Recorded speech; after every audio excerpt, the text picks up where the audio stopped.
Hi, this is Audrey Blair, and you're listening to the Change is Hard podcast, episode 25.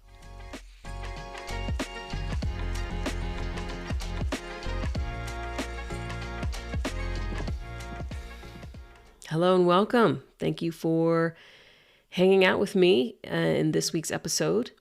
I will apologize for my voice because I am still recovering from a bit of a cold.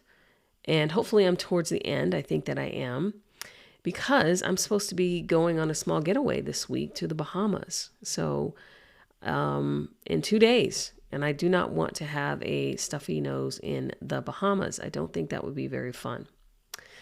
So there's that's going on. On some good news, though, my daughter did make a decision about what she wants to be doing in the fall and decided to commit to North Carolina State University. And we are very excited for her and for her future. She had two really good choices, and ultimately, this is the one that was going to give her the experience that she wanted. The other school, great school, but it was really more narrow and specific because it was a school of the arts. And she wasn't sure if that's where she wanted to commit her time. So she decided to go to NC State. And so we are on that road to getting her prepped for the fall. And it's interesting. I wasn't specifically thinking about her for this week's topic, but I did see a lot of these things play out as she was making her decision. And what we're going to talk about today is that inner mean voice. It's that inner mean voice that gets in the way when we're trying to move forward. It can create a barrier. It sabotages your progress. And sometimes it even stops you from moving forward altogether. And we all have one. And it shows up when you're trying to navigate just everyday challenges.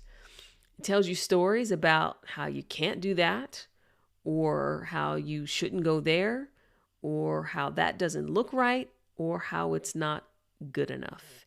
You do know the voice, because I know that we all have one. The thing is, that inner mean voice, it's a representation of the habits of the things you've been telling yourself for a long time. So it's those habits in your mind for how you think and feel and respond. But believe it or not, they're actually trying to protect you. That inner mean voice is wanting to keep you safe. And at some point, it probably did serve you in some way. The challenge, though, is we often don't grow out of that inner mean voice. We tell the same story over and over and over again. Because it's doing its job. It wants to keep you doing the same things so that you don't step out of your comfort zone. It wants to keep you nice and safe and warm. The problem is, they are also responsible for a lot of your stress, anxiety, self-doubt, and frustration. They tend to generate a ton of negative emotions by telling you stories that aren't actually true. And a lot of times we tend to believe them. And, when you imagine the worst of a situation, but then you go through that situation and it's nothing like you imagined, that's an example of your inner mean voice trying to keep you from heading into that situation to begin with. This comes up a lot as an example when I'm working with clients on having critical conversations. Sometimes it's with someone on their team. Sometimes they need to give feedback, or even having a conversation with their boss. And once we talk through the scenario and we deal with that inner mean voice and taming it, they always come back and go, wow, that's not as bad as I thought it was going to be. And in fact, it was much better. And it even opened up the door for us to have a really good conversation.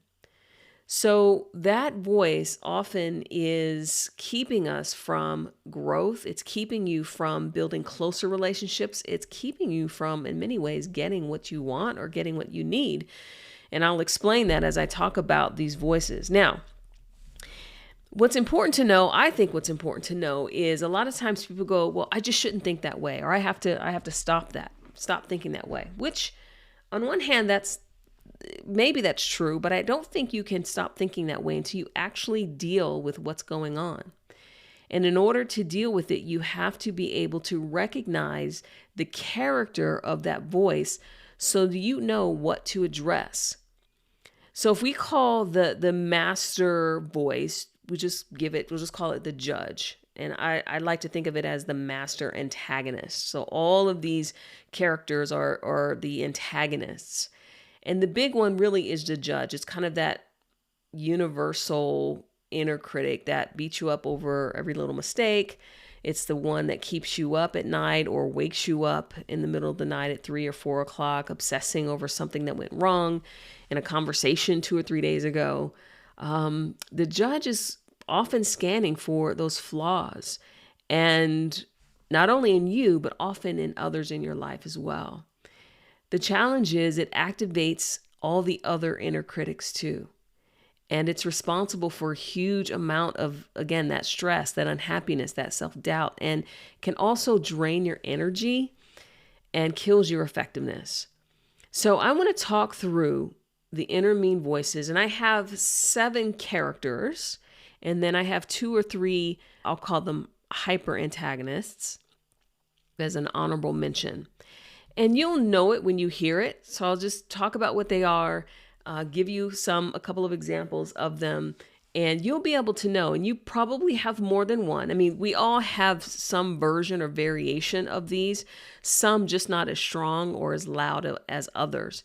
Typically, people have definitely one, sometimes 2 that are the strongest. And then the others might show up every once in a great while.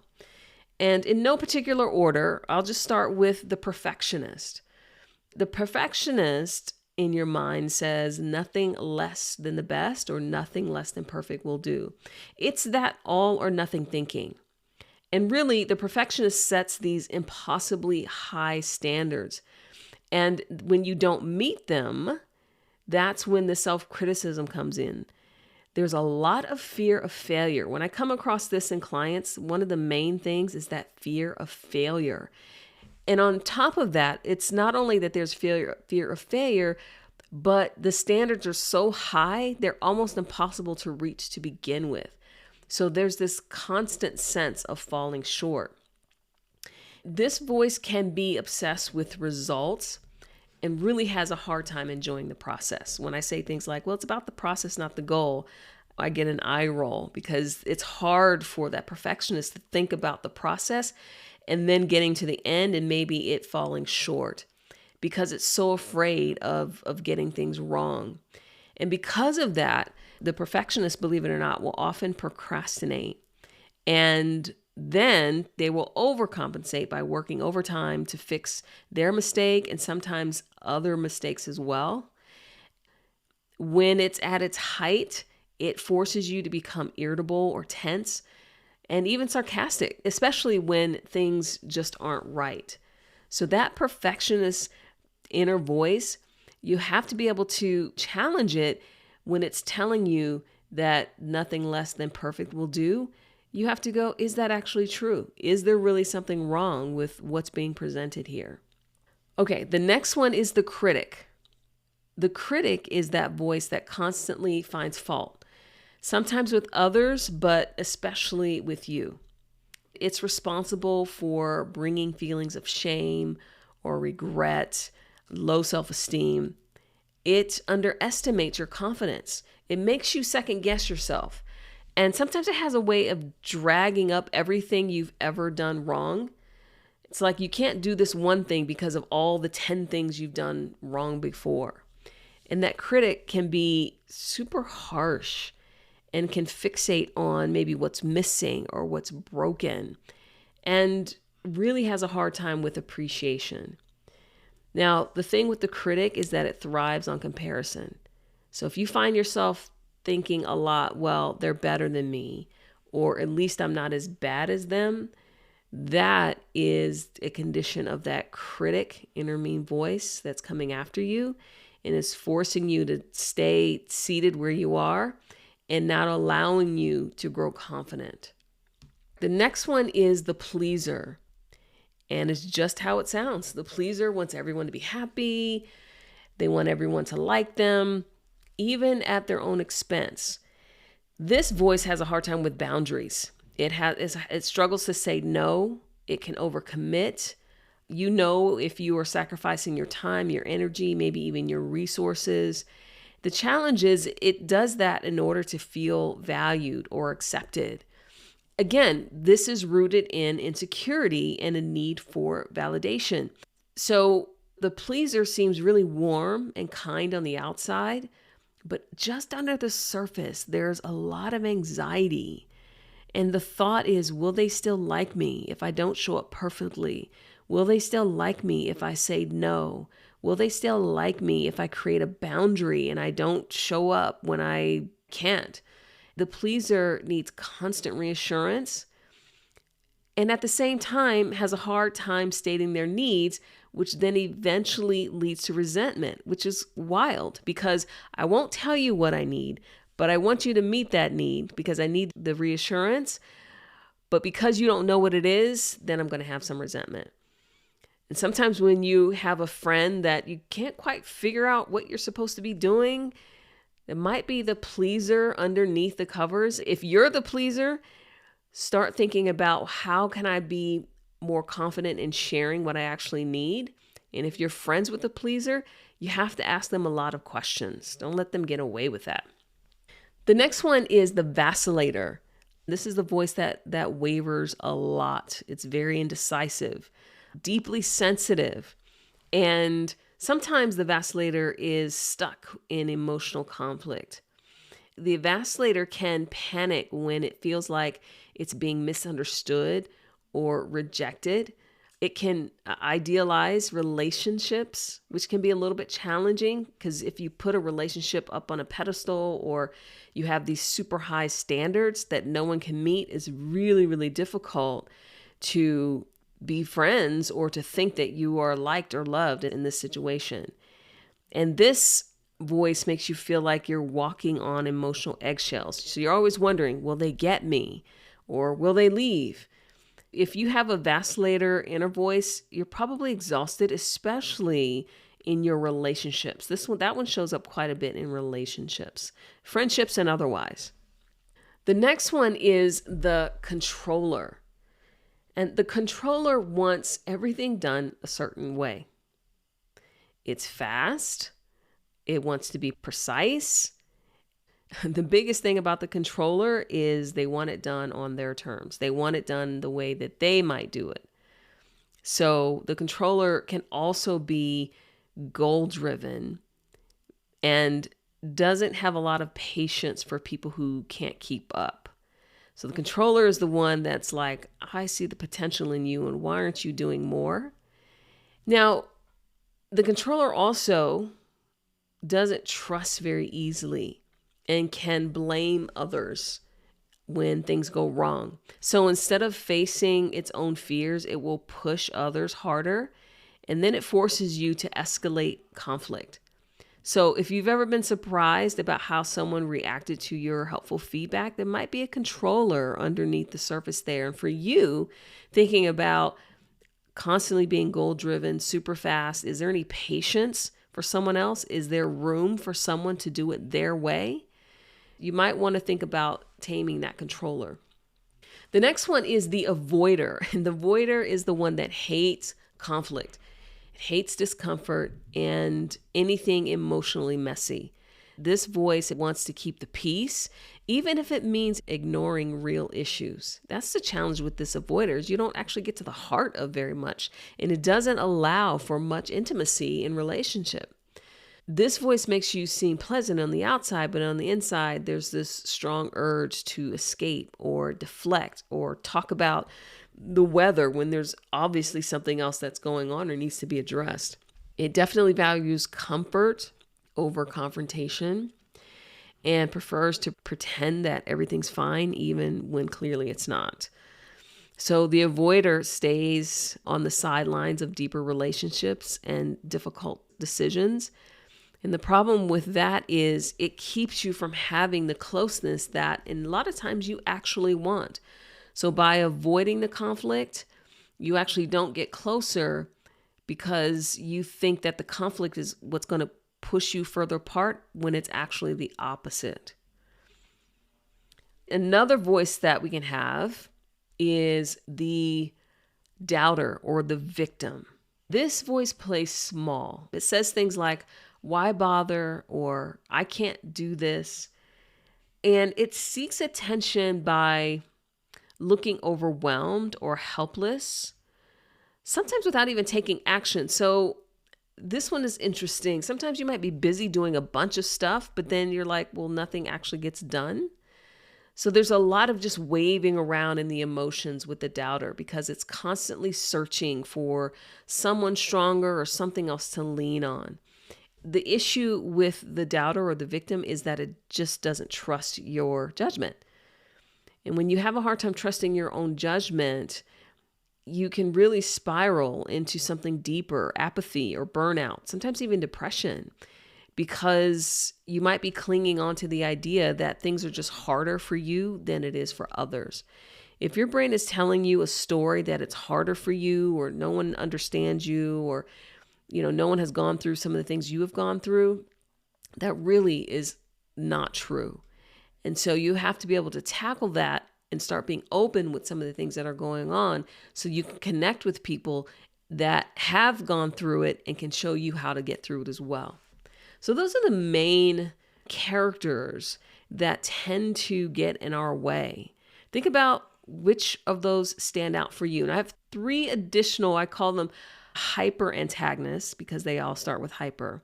There's the hyperachiever, and this one is the overperformer. This is the one that's totally driven by the need to prove your worth through accomplishments. So one win isn't enough. Take the win and on to the next. There's never a time to pause, to celebrate, to acknowledge when you've accomplished something. You're already thinking about the next thing. This voice says that your value is in what you do, not in who you are.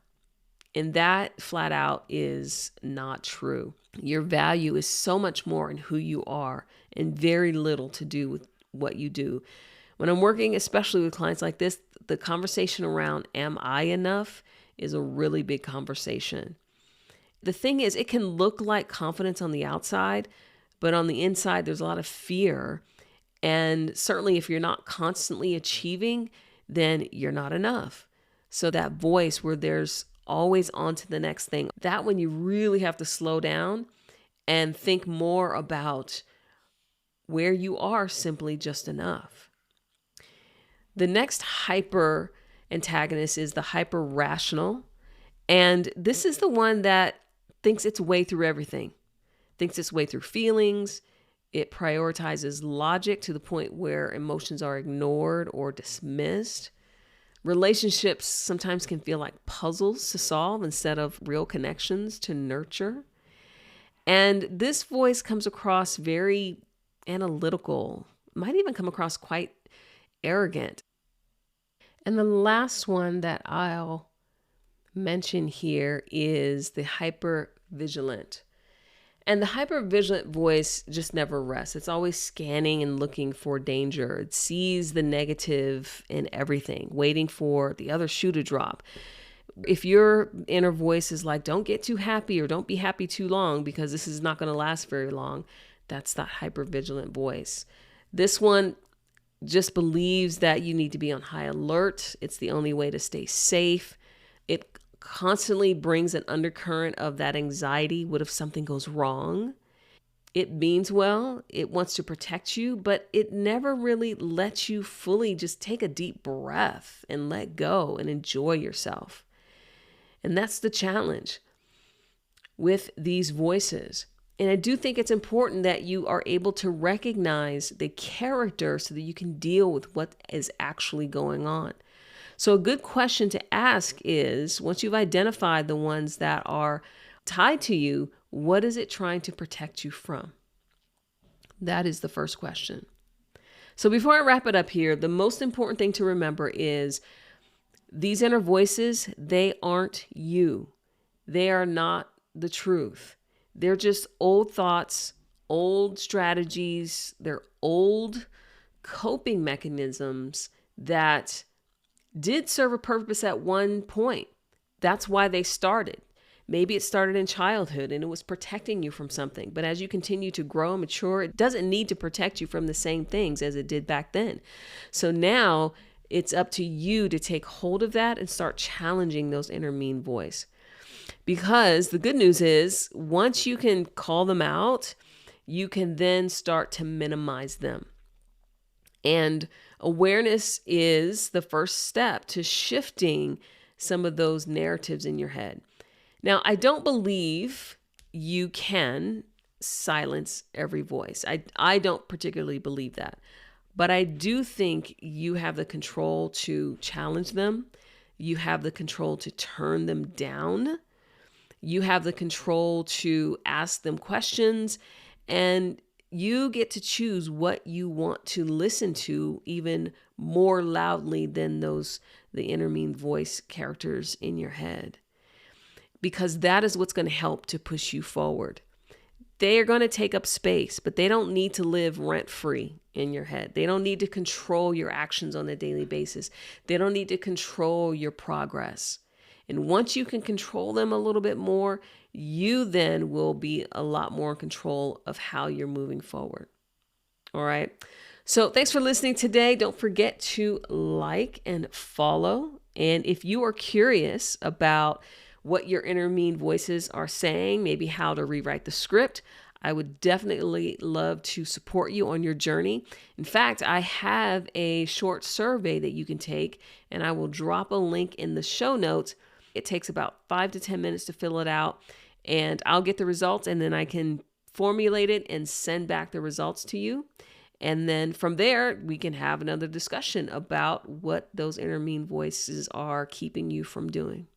So until next time, be kind to yourself. Remember that you're enough, and I will see you next time.